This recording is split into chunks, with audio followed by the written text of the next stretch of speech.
नमस्कार शेतकरी बांधवांनो. सगळ्यात मोठा प्रश्न, कांदा आता विकायचा की थांबायचा? बाजारात भाव वर खाली होत आहेत, त्यामुळे निर्णय घेणं अवघड झालंय. चला सोप्या भाषेत समजून घेऊया. सगळी कहाणी सुरू होतीये बाजारातल्या आवकेपासून. आवक खूप कमी झालीये, हेच मोठं चित्र आहे. हे आकडे बघा.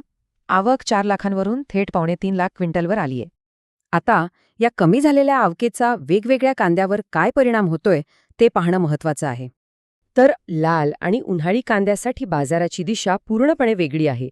लाल कांद्याचे भाव फार वाढण्याची शक्यता कमी आहे. त्यामुळे तो साठवून ठेवण्यात मोठा धोका आहे. सगळ्या बाजाराचं लक्ष आता उन्हाळी कांद्याकडे वळलंय. बघूया त्याचे भाव काय सांगतायत. हा फरक बघा.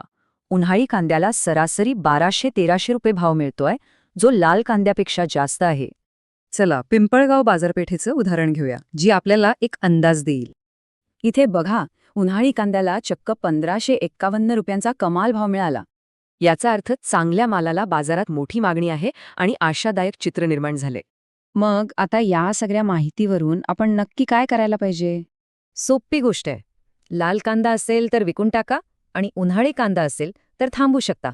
अर्थात अंतिम निर्णय तुमचाच असेल. ही माहिती फक्त योग्य निवडीसाठी मदत करेल. जर तुम्हाला बाजाराचं असं सखोल आणि सोपं विश्लेषण आवडलं असेल तर आमच्या कृषी साथी YouTube चॅनलला सबस्क्राईब करायला विसरू नका. धन्यवाद.